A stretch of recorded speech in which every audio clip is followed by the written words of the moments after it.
Cette semaine, les marchés mondiaux ont connu un niveau de volatilité que la plupart des modèles de risque institutionnels ne sont tout simplement pas conçus pour gérer. Au début de la semaine, le pétrole brut a bondi jusqu'à 119 $ le baril, alors que les tensions géopolitiques au Moyen-Orient menaçaient l'une des routes d'approvisionnement énergétique les plus importantes au monde. Pour les investisseurs, le message semblait clair. Il fallait se préparer à un choc économique mondial. Mais ensuite, quelque chose d'extraordinaire s'est produit. En seulement quelques jours, le prix du pétrole s'est effondré sous 77 $. Puis, alors que les marchés commençaient à se repositionner pour une chute durable des prix de l'énergie, le pétrole a rebondi violemment et a terminé la semaine autour de 98 $ le baril. En seulement 5 jours de trading, le prix de la matière première la plus importante de l'économie mondiale a fluctué de plus de 40 $. Et des mouvements comme celui-ci ne créent pas seulement de la volatilité. Ils obligent les investisseurs du monde entier à repenser le fonctionnement du système financier global. Car lorsque les prix de l'énergie bougent aussi violemment, le choc ne reste pas limité au marché pétrolier. Il se propage rapidement aux actions, aux obligations, aux devises et aux perspectives économiques mondiales. Et c'est exactement ce que nous observons aujourd'hui. Bienvenue dans The Weekly Market Podcast, où nous analysons les grandes forces qui déplacent les marchés financiers mondiaux. Dans cet épisode, nous allons examiner comment ce choc énergétique entre en collision avec deux forces déjà très puissantes dans l'économie mondiale, une inflation persistante et un ralentissement de la croissance économique. Nous allons analyser les marchés région par région, les États-Unis, l'Europe, le Royaume-Uni, le Japon et la Chine. Ensuite, nous passerons en revue les données économiques et les décisions de banques centrales qui pourraient influencer les marchés la semaine prochaine. Et enfin, nous présenterons les 5 principaux risques que les investisseurs doivent surveiller aujourd'hui. Car lorsque le prix de l'énergie peut fluctuer de 40 $ en une seule semaine, une question devient inévitable. Les marchés traversent-ils simplement un choc temporaire? Ou assistons-nous aux premiers signes d'un changement beaucoup plus profond dans l'économie mondiale? Imagine un peu la scène. On a un baril de pétrole brut qui s'embrase littéralement à 119 $. Ouais, un pic historique. Et juste après, il plonge brutalement sous la barre des 77 $, genre en chute libre. C'est ça, Pour finalement venir se stabiliser de manière super précaire autour des 98 $ à la fin de la semaine. C'est l'image parfaite de l'époque qu'on vit en ce moment. complètement. Une volatilité d'une violence inouïe. Exactement. Et le truc dingue, c'est que pendant que cette ressource physique, qui est quand même le pilier du monde industriel depuis plus d'un siècle, subit ces variations folles, de l'autre côté du globe, on a tout autre chose. La Chine, Voilà. En Chine, on a une intelligence artificielle totalement autonome qui est en train de relancer à elle seule toute la gigantesque machine exportatrice du pays. c'est fascinant quand on y pense. C'est le tableau macroéconomique de ces derniers jours, quoi. On traverse une période où les lois fondamentales de la gravité financière semblent avoir été complètement suspendues. Ouais, on navigue vraiment à vue. Ce qui se dessine sous nos yeux, c'est une collision frontale. Entre quoi et quoi, du coup? Entre deux forces de nature radicalement différentes. D'un côté, t'as la résurgence de chocs externes bruts, géopolitiques. Genre le détroit d'Ormuz? Exactement.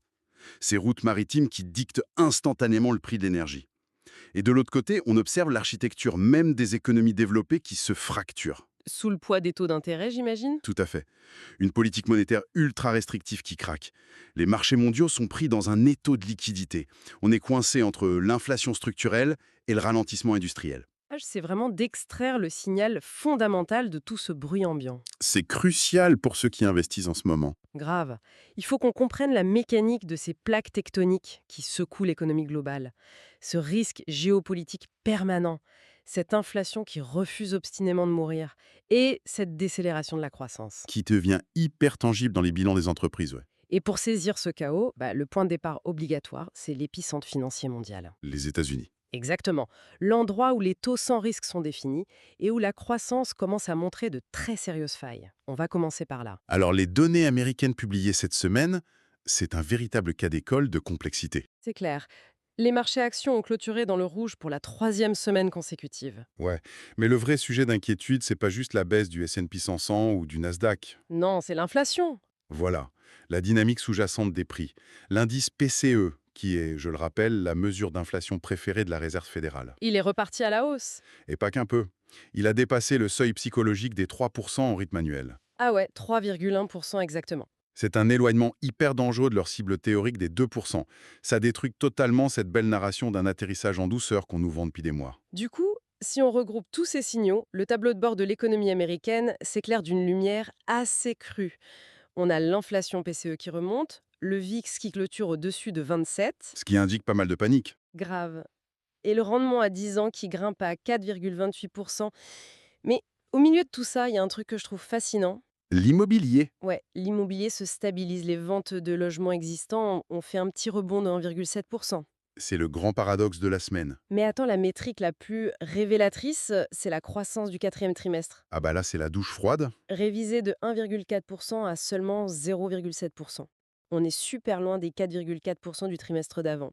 En fait, pour décortiquer tout ça, l'économie américaine, c'est un peu comme une voiture. Je vois où tu veux en venir. T'as le moteur qui surchauffe dangereusement, ça c'est l'inflation PCE, Ouais, mais en même temps, la transmission est en train de lâcher. Ce qui provoque cette chute brutale de la vitesse, c'est la croissance à 0,7. c'est une excellente analogie.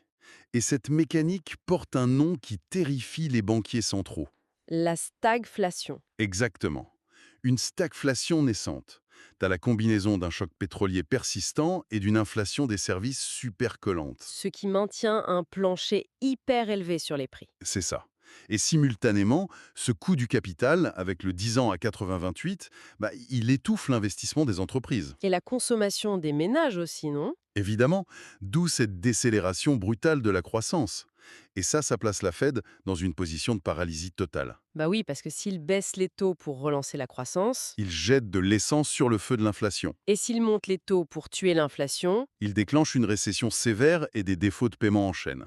Ils sont coincés. mais du coup, cette stabilisation de l'immobilier, c'est quoi, un mirage? C'est une anomalie statistique temporaire. C'est juste l'adaptation d'une frange marginale d'acheteurs qui payent cash, mais le volume global des transactions est complètement anesthésié. D'accord.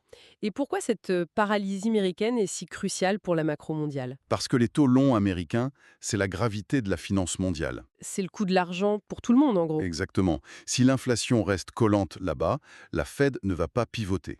Et le monde entier va payer plus cher pour se financer. Et justement, ce resserrement monétaire, il est exporté via un dollar fort.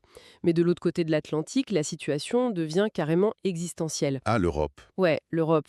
Historiquement, l'industrie européenne s'est construite sur une énergie bon marché. Une énergie russe, pour être précis. C'est ça.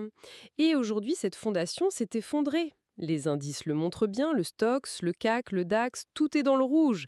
Mais il y a un chiffre choc cette semaine. Les commandes d'usines en Allemagne.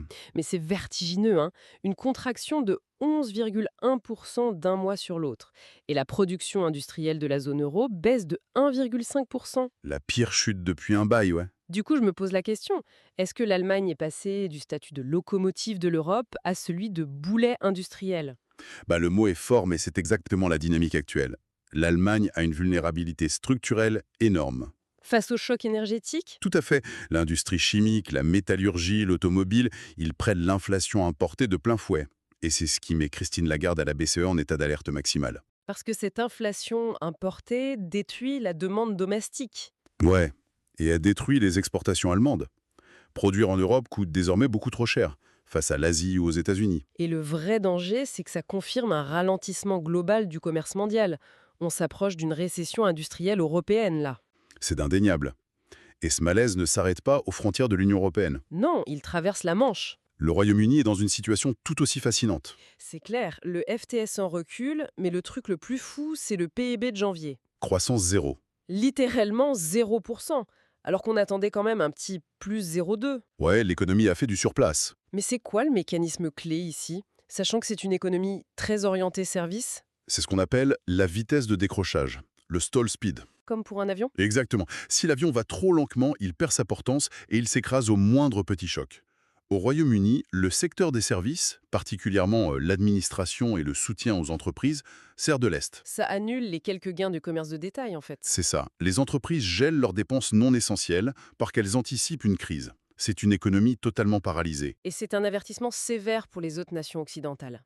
Mais si l'Europe et le Royaume-Uni subissent l'énergie chère avec une croissance à tonnes, il y a un pays en Asie qui fait face au même choc pétrolier, mais avec un fardeau en plus. La devise. Le Japon. Et c'est là que ça devient vraiment intéressant. Ah, le Japon, c'est le casse-tête ultime en ce moment. Chute brutale des indices. Le Nikkei fait moins 3,24%. Et le Topix décroche aussi. Mais le pire, c'est le yen. Il s'affaiblit dangereusement à 159,5 pour un dollar. On frôle la zone d'intervention du gouvernement, là, non? On est carrément sur la ligne rouge. Et les rendements des obligations japonaises à 10 ans montent à 2,22%. Et le gros paradoxe de tout ça, c'est que leur PIB du quatrième trimestre a été révisé à la hausse. De 0,2 à 1,3%. Ouais. En fait, l'analogie qui me vient pour le Japon, c'est un équipage sur un bateau en train de couler. Ok, j'écoute. Ils essaient de découper l'eau avec des tout petits seaux, genre en subventionnant l'essence à la pompe et en libérant leurs réserves stratégiques. Ouais. Mais pendant qu'ils font ça, t'as une vague géante d'inflation importée qui menace de les engloutir complètement. C'est très visuel et c'est exactement ça. C'est le double effet ciseau. Comment ça? D'un côté, tu as une dépendance structurelle totale au pétrole du Moyen-Orient. Qu'ils payent en dollars. Voilà. Et de l'autre, tu as la dévaluation massive du yen face à ce même dollar, Du coup, le prix de l'énergie explose en monnaie locale. de façon exponentielle. Et pourquoi c'est hyper important pour le reste du monde? Si le Japon intervient, ça va secouer les marchés. Exactement. S'ils décident de défendre le yen, ils vont devoir vendre des actifs. Vendre des bons du Trésor américain, par exemple? Et s'ils ignorent le marché de bons du Trésor, les rendements américains vont encore grimper, ce qui va assécher la liquidité mondiale. C'est une onde de choc massive en préparation. C'est fou. Alors que le Japon lutte pour sa survie monétaire, juste à côté, la Chine vit une réalité macroéconomique complètement inversée. C'est le jour et la nuit. Portés par une révolution technologique hallucinante, les marchés boursiers sont mitigés, le Hang Seng baisse un peu, mais l'économie réelle, Les exportations explosent. plus 21,8% sur janvier-février, c'est un excédent commercial record de 213 milliards de dollars. Et tout ça est drivé par un changement de paradigme. Ouais, open clos. C'est ce qui me fascine le plus cette semaine. L'agent IA autonome. Exactement. Cet agent open source qui prend des décisions tout seul pour optimiser les chaînes logistiques, ça propulse toutes les valeurs technologiques chinoises. Et ça crée un contraste statistique assez troublant. Ouais, l'inflation à la consommation est à 1,3%, le plus haut depuis 3 ans. Mais en même temps, les prix à la production sont en déflation depuis 41 mois. Comment tu expliques ça? C'est la magie, si on peut dire, de l'IA et de l'électronique. Ça sauve le moteur exportateur chinois. Ça compense la prudence des consommateurs à l'intérieur du pays. Tout à fait. L'intégration de ces IA autonomes écrase les coûts marginaux de production. Du coup, la Chine inonde le monde de technologies et de biens manufacturés hyper compétitifs. Ce qui pourrait, ironiquement, compenser l'inflation en Occident. Ouais, on importe leur déflation. Mais au prix de la destruction de notre propre industrie. C'est exactement le dilemme. C'est dingue. Et du coup, tous ces déséquilibres régionaux dont on vient de parler. L'inflation américaine, l'industrie allemande, le yen, l'IA chinoise, Tout ça va converger la semaine prochaine. le grand alignement planétaire, ouais. On rentre dans une semaine sous très haute tension. En l'espace de 48 heures, mercredi 18 et jeudi 19 mars, on a 4 banques centrales qui vont décider du sort de la liquidité mondiale. La Fed, la BCE, la BOE et la BOJ. Qu'est-ce qu'on doit surveiller absolument? D'abord, les données pures. L'indice de confiance ZEW en Allemagne. Pour voir si le moral industriel touche vraiment le fond. Exactement. Ensuite, la production industrielle et les ventes au détail en Chine, pour confirmer l'effet open clos. Et aux États-Unis? L'indice PPI, donc les prix à la production et les chiffres de l'immobilier. Et j'imagine que les discours vont être scrutés à la virgule près. Ah bah, le mot de Jerome Powell et de Christine Lagarde vont être disséqués. Le marché veut savoir quelle est leur tolérance face à un baril de pétrole qui flirte avec les 100 $. Avec un calendrier pareil, c'est un champ de mine pour les portefeuilles. Du coup, on va passer à notre top 5 des risques que les investisseurs doivent absolument surveiller pour pas se faire surprendre. Je suis prêt. Numéro 1. L'escalade sur le marché de l'or noir. C'est le risque géopolitique majeur. Le déclencheur, c'est le maintien du baril au-dessus des 100 $ en cas de blocage continu du détroit d'Ormuz. Et le pourquoi, c'est le risque direct de destruction de la demande et de la croissance mondiale. Ça agit comme un impôt massif sur tout le monde. Numéro 2. L'erreur de pilotage des banques centrales. Le fameux risque monétaire. Ouais, le déclencheur, ce serait un signal beaucoup trop faucon, trop agressif, lors des réunions du 18 et 19 mars. Ce qui ferait complètement dérailler les actions et exploser les rendements obligataires mondiaux. C'est ça. le marché ne supporterait pas une telle rigidité. Numéro 3, et ça nous ramène aux US, l'enracinement de l'inflation américaine. Le scénario catastrophe pour la Fed. Le déclencheur, ce serait un PCE qui reste figé à ses 3,1%, voire qui monte. Le pourquoi, c'est que ça forcerait les marchés à effacer totalement l'espoir de baisse de taux futurs. Ce qui propulserait les rendements encore plus haut et tuerait les valorisations de la tech. Numéro 4.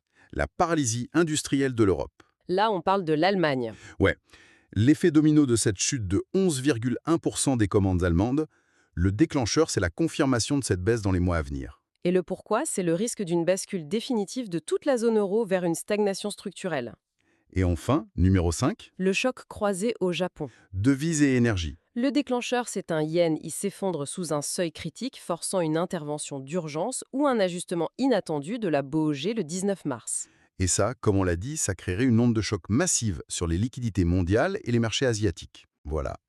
Pour résumer, on navigue dans un environnement qui est purement défini par le risque géopolitique et une inflation qui refuse de baisser les bras. L'ère de la modération est vraiment révolue.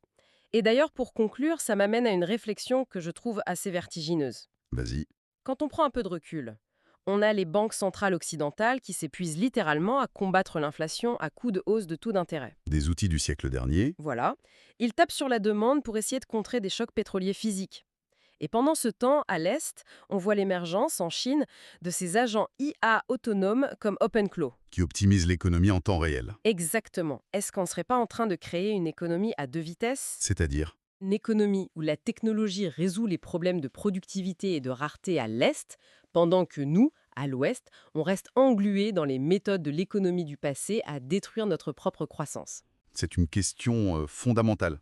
C'est là-dessus qu'on va se quitter. Une idée à méditer pour comprendre l'allocation du capital dans les années qui viennent. Vous êtes encore là? Alors vous êtes des nôtres, ceux qui veulent vraiment comprendre les marchés. Si ça vous a fait réfléchir autrement, likez, partagez et abonnez-vous. Des marchés plus intelligents ont besoin d'esprits plus affûtés. Développons ça ensemble. Nouveaux épisodes IA chaque semaine. Et si ce podcast parlait de votre secteur? Imaginez ce niveau d'analyse propulsé par l'IA, mais adapté à votre entreprise. Que vous gériez des actifs, suiviez les politiques économiques ou dirigiez une équipe agile. Nous créons des podcasts sur mesure pour les décideurs comme vous. Contactez-nous. Construisons le vôtre.